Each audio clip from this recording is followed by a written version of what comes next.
एक आंकड़ा के हिसाब से दुनिया में सबसे ज्यादा रोड एक्सीडेंट हमारा देश भारत में होता है और सबसे ज्यादा अननेचुरल डेथ हमारे देश में किसी चीज से होता है तो वो है रोड एक्सीडेंट।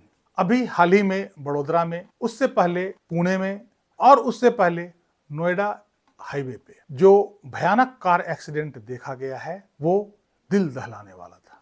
इसी को देखते हुए सरकार ने ट्रैफिक रूल्स में बड़ा बदलाव करने की घोषणा करी है और यह 1 मार्च से लागू भी हो गया है।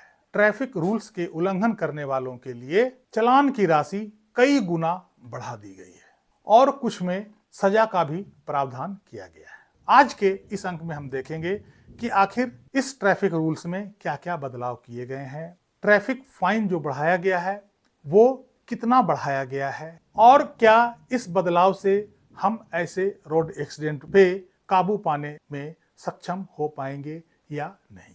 नमस्कार, इस अंक में आप सभी का बहुत बहुत स्वागत है।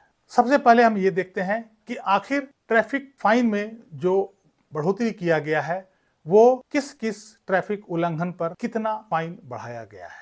सबसे पहले ड्रंक एंड ड्राइव, जिससे कि सबसे ज्यादा एक्सीडेंट काउज होता है। इसमें फाइन को बढ़ा करके यदि आप पहली बार इस ट्रैफिक नियम का उल्लंघन करते हैं तो आपको 10,000 रुपये फाइन लगेंगे और 6 महीने की जेल की सजा भी हो सकती है। यदि आप दूसरी बार ड्रंक एंड ड्राइव में पकड़े जाएंगे तो यही फाइन बढ़ के 15,000 हो जाएगा और जो सजा का प्रावधान है वो बढ़ के 2 साल तक भी हो सकता है।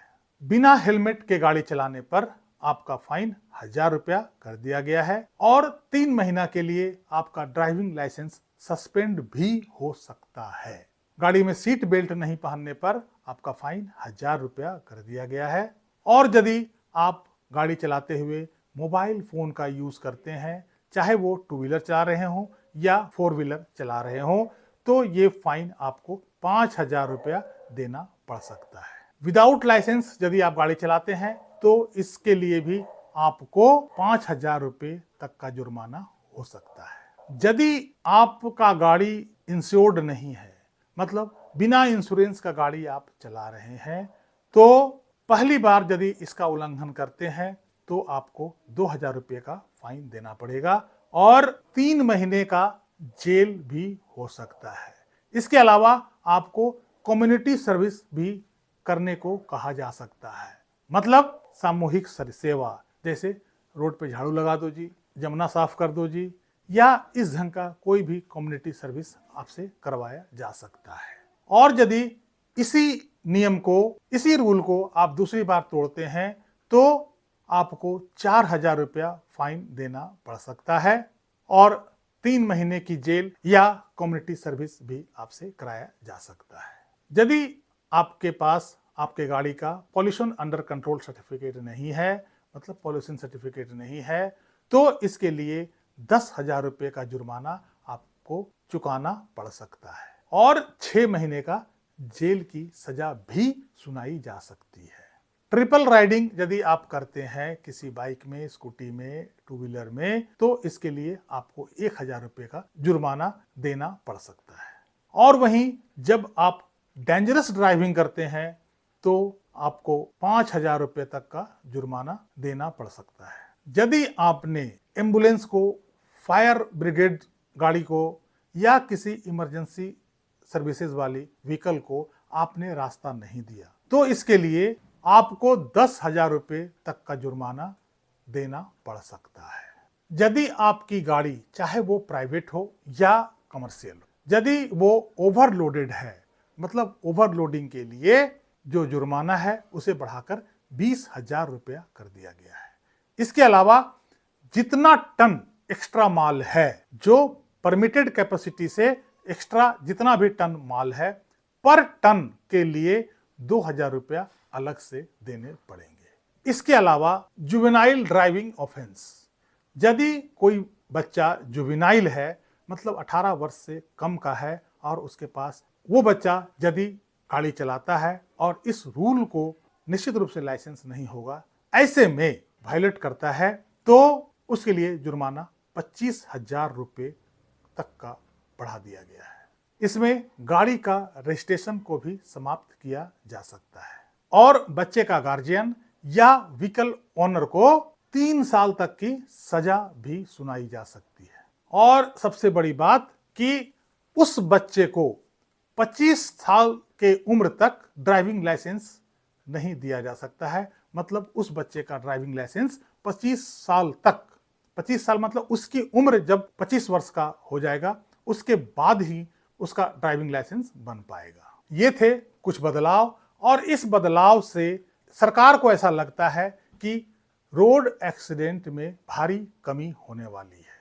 चूंकि सरकार के पास और कोई रास्ता नहीं है, इससे ज्यादा सरकार सोच भी नहीं सकती है। सरकार यही सोचती है कि पनिशमेंट बढ़ा दो तो एक्सीडेंट कम जाएंगे।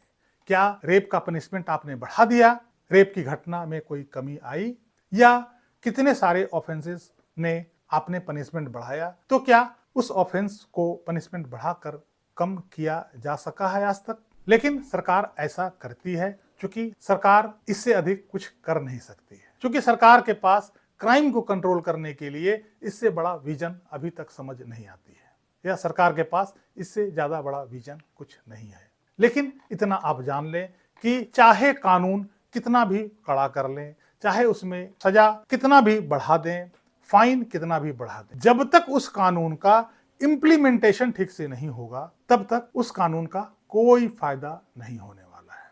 और किसी भी कानून को इम्प्लीमेंट करने का दायित्व सरकारी तंत्र पर होता है, सरकारी विभाग पर होता है, और वो विभाग भ्रष्टाचार से लिप्त है। सरकार द्वारा किया गया यह बदलाव भी उस भ्रष्ट तंत्र को एक अपॉर्चुनिटी दिख रहा होगा, उसमें उसको एक अपॉर्चुनिटी नजर आने लगा है कि अब उसका कमाई मल्टी टाइम्स बढ़ जाएगा और स्थिति जस का तस रहेगा। ऐसे भ्रष्ट तंत्र को लेकर आप समाज में बहुत बड़ा सुधार नहीं ला सकते हैं जब तक इस तंत्र पर ही नकेल ना कसा जाए, जब तक इस तंत्र पर, इस विभाग पर, इस विभाग के कर्मचारियों पर नकेल नहीं कसा जाएगा, तब तक कोई भी बदलाव, कोई भी सार्थक परिवर्तन नहीं हो सकता है।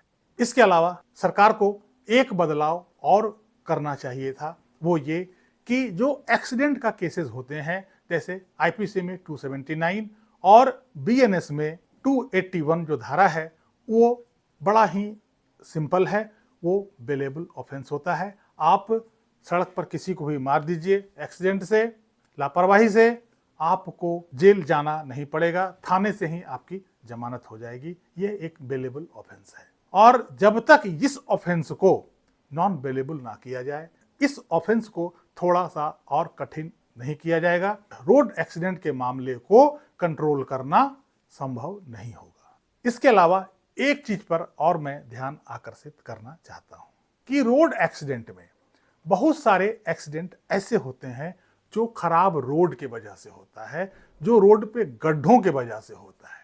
आखिर ऐसे एक्सीडेंट के लिए कौन जिम्मेवार है? इस एक्सीडेंट का जुर्माना कौन भरेगा? क्या सरकार इसकी जिम्मेदारी लेगी? और यदि कोई टूटा फूटा रोड पे गड्ढे से कोई एक्सीडेंट होता है तो उसके लिए सरकार पर कितना जुर्माना का प्रावधान किया गया है? इस अंक में यहीं तक। कैसी लगी यह जानकारी कमेंट करके जरूर बताइएगा। वीडियो को लाइक कीजिएगा, चैनल को सब्सक्राइब कीजिएगा। मिलते हैं अगले अंक में, तब तक के लिए जय हिंद, वंदे मातरम।